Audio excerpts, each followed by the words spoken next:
अस्सलामुअलैकुम स्टूडेंट्स, मैं हूं अबीबुर रहमान और आप देख रहे हैं Quetta TV. Students, chemical equilibrium के चैप्टर में हम मुख्तलिफ़ टॉपिक्स को डिस्कस कर रहे थे और इसमें हमने केसी और केसी का केपी के साथ केएन के साथ ताल्लुक़ और लॉ ऑफ मास सेक्शन में केसी को निकालना सीख लिया था। स्टूडेंट्स, अब इससे आगे एक क्वेश्चन हम न्यूमेरिकल क्वेश्चन करते हैं। Calculation of equilibrium constant KC. Calculation का मतलब होता है मालूम करना इक्विलिब्रियम कांस्टेंट केसी को, यानी केसी को हम मालूम कैसे करते हैं। तो इसको समझने के लिए स्टूडेंट्स हम एक एग्जांपल लेते हैं। चलिए जी, एग्जांपल है अमोनिया को स्टूडेंट्स NH3 कहा जाता है। ठीक, अमोनिया इज़ प्रिपेयर्ड, अमोनिया को तैयार किया जाता है by the reaction of nitrogen and hydrogen gas, मिलाकर नाइट्रोजन और हाइड्रोजन गैस को, यानी ये अमोनिया है। अमोनिया को तैयार किया जाता है नाइट्रोजन हाइड्रोजन गैस को मिलाकर 500 सेंटीग्रेड पर। At equilibrium concentration, at equilibrium तवाज़ुन के वक़्त। इक्विलिब्रियम का मतलब है तवाज़ुन के वक़्त, यानी जब नाइट्रोजन हाइड्रोजन से मिलकर अमोनिया और अमोनिया टूटकर नाइट्रोजन हाइड्रोजन बना रहा हो और दोनों तरफ मिक़दार बिल्कुल इक्वल हो, तो इसे हम कहते हैं इक्विलिब्रियम कंसंट्रेशन। तो at equilibrium concentration of nitrogen hydrogen and ammonia are. तो इक्विलिब्रियम के वक़्त मिक़दार नाइट्रोजन का, हाइड्रोजन का और अमोनिया का ये हैं स्टूडेंट्स, ये इसके मिक़दार हैं। ठीक, यानी नाइट्रोजन का मिक़दार ये पहला वाला होगा, मैं इसको नीचे लिख लेता हूँ 0.03 मोलर। इस m का मतलब है मोलर। m स्टूडेंट्स कहते हैं किसको? मोलर को। तो m का मतलब होता है स्टूडेंट्स मोलर। और हाइड्रोजन का मिक़दार कितना है? अब हाइड्रोजन ये है तो इसकी वैल्यू ये होगी 0.037 मोलर। और उसके बाद स्टूडेंट्स अमोनिया का वैल्यू ये वाला है, ये है 0.016 मोलर। अब स्टूडेंट्स हमने तीनों के वैल्यूज़ यहाँ पर लगा दिए। अब इसी से हम डेटा बना लेते हैं। तो पहले हम नाइट्रोजन के कंसंट्रेशन लिखते हैं। ठीक, कंसंट्रेशन ऑफ, या स्टूडेंट्स बेहतर ये है कि हम इसे मोलर कंसंट्रेशन कहें। ठीक, क्योंकि केसी में हम इसे मोलर कंसंट्रेशन ही कहते हैं। तो पहले हम लिखते हैं जी मोलर कंसंट्रेशन ऑफ, कंसंट्रेशन को स्टूडेंट्स मैं ज़रा मुख्तसर लिखूँगा। मोलर कंसंट्रेशन ऑफ नाइट्रोजन ये लिखा हुआ है, ये वाला है। ठीक, ये है 0.03 मोलर। उसके बाद मोलर कंसंट्रेशन ऑफ हाइड्रोजन की बात करते हैं। तो मोलर कंसंट्रेशन ऑफ हाइड्रोजन ये है 0.037 मोलर, ये वाला स्टूडेंट्स। ठीक, अब हम अमोनिया की बात करते हैं। तो molar concentration of ammonia is ये 0.016 मोलर। अब वापस आते हैं क्वेश्चन की तरफ स्टूडेंट्स। अमोनिया को तैयार किया जाता है मिलाकर नाइट्रोजन हाइड्रोजन गैस को, और तवाज़ुन के वक़्त मिक़दार नाइट्रोजन हाइड्रोजन अमोनिया की ये होती है रिस्पेक्टिवली तरतीब से। Calculate the value of KC at 500 centigrade for the reaction below. मालूम करो कीमत केसी की 500 सेंटीग्रेड पर नीचे वाले रिएक्शन का, यानी इस रिएक्शन में हमने केसी की कीमत को मालूम करना है 500 सेंटीग्रेड पर। ये 500 सेंटीग्रेड के स्टूडेंट्स यहाँ कोई काम नहीं है, सिर्फ रिएक्शन की कंडीशन है ये। तो हमने मालूम क्या करना है?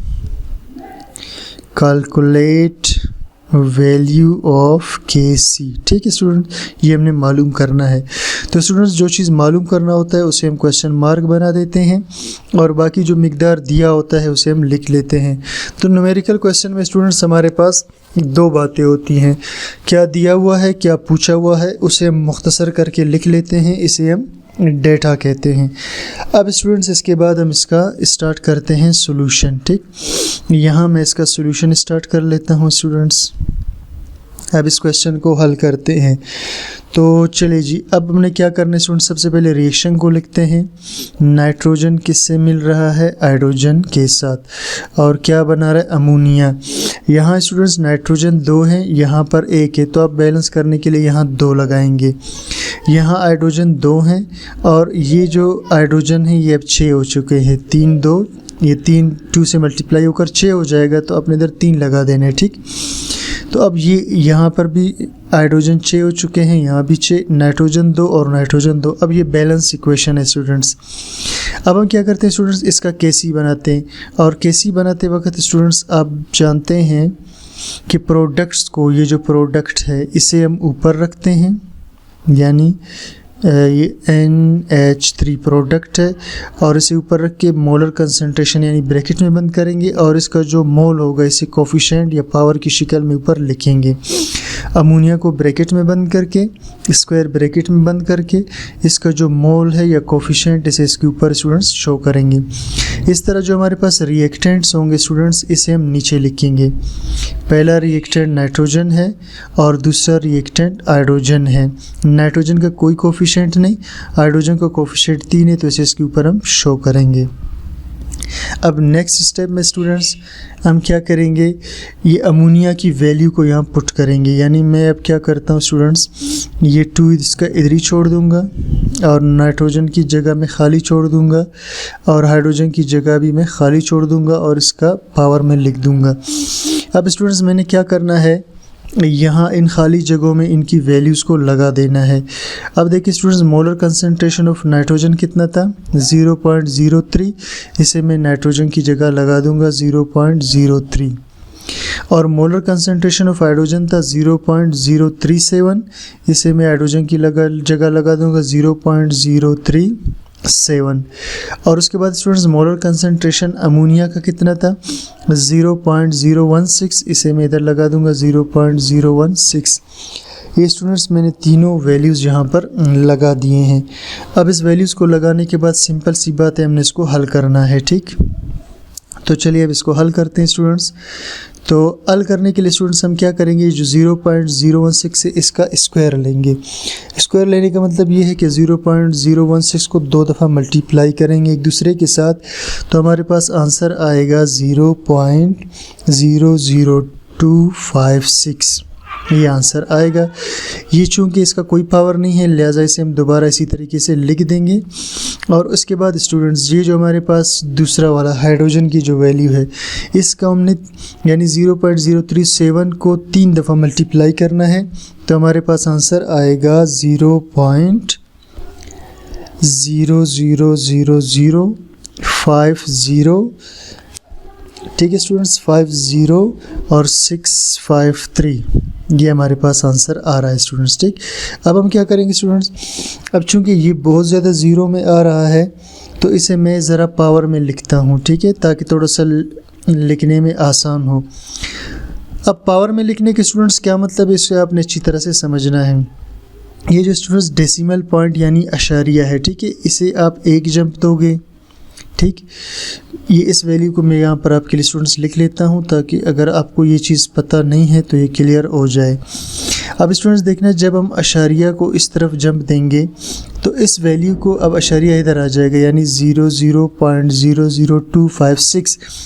अब यहाँ से स्टूडेंट्स आपने जब ज़ीरो से पहले अशारिया को आपने यहाँ शिफ्ट किया, तो आपने असल में रकम को बढ़ा दिया, क्योंकि इस तरफ जब आप जाएंगे रकम बढ़ जाएगा।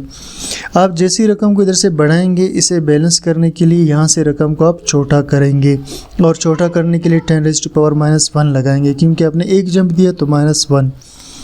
अब स्टूडेंट्स जब हम इसे एक और जंप देंगे, यानी यहाँ से अशारिया को यहाँ लाएंगे, तो ये हो जाएगा 0.00256।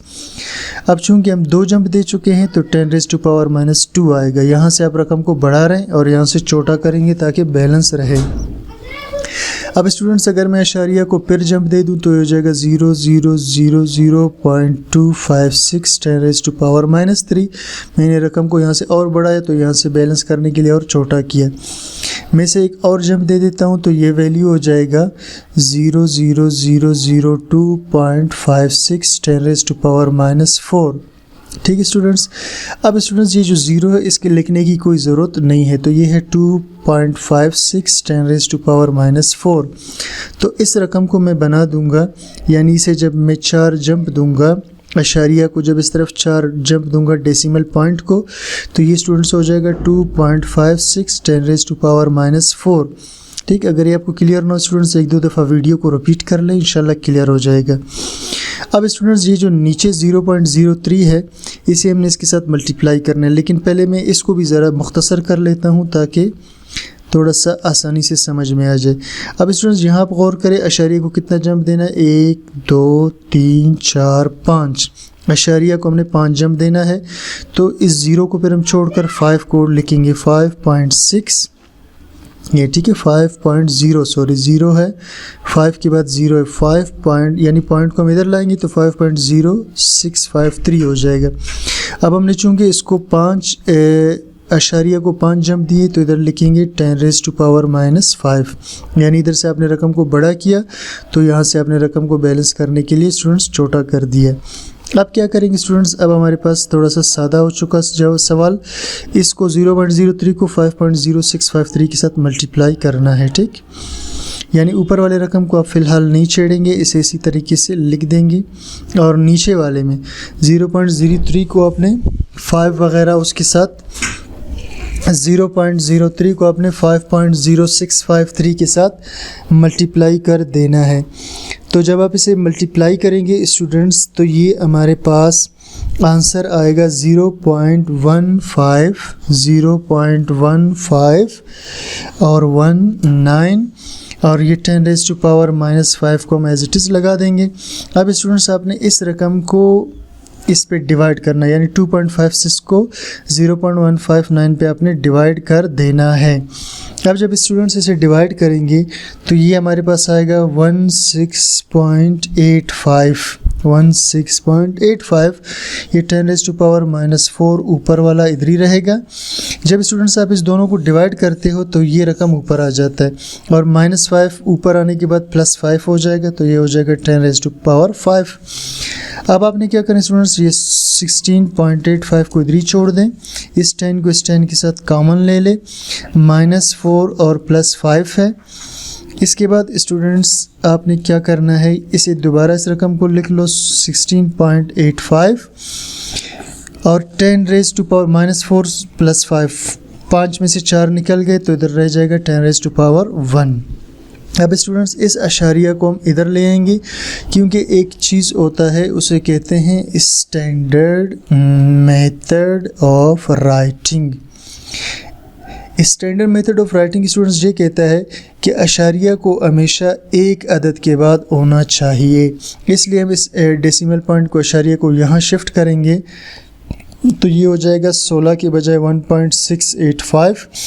और स्टूडेंट्स जब आप इस अशारिया को इधर लाकर रकम को छोटा करेंगे, यानी 16 से उसको 1.6 बनाएंगे, तो यहाँ से आपको बढ़ाना पड़ेगा ताकि बैलेंस हो जाए, तो इसे हम 10⁻² कर देंगे। तो स्टूडेंट्स ये हमारा आंसर है। हमने केसी को मालूम किया, केसी की वैल्यू ये आ रही है। उम्मीद करता हूँ आपको समझ में आ गया होगा। तो स्टूडेंट्स चैनल को सब्सक्राइब कीजिए, लाइक कीजिए और दोस्तों के साथ शेयर कीजिए, और कमेंट सेक्शन में अपनी राय ज़रूर बता दिए। Thank you for watching.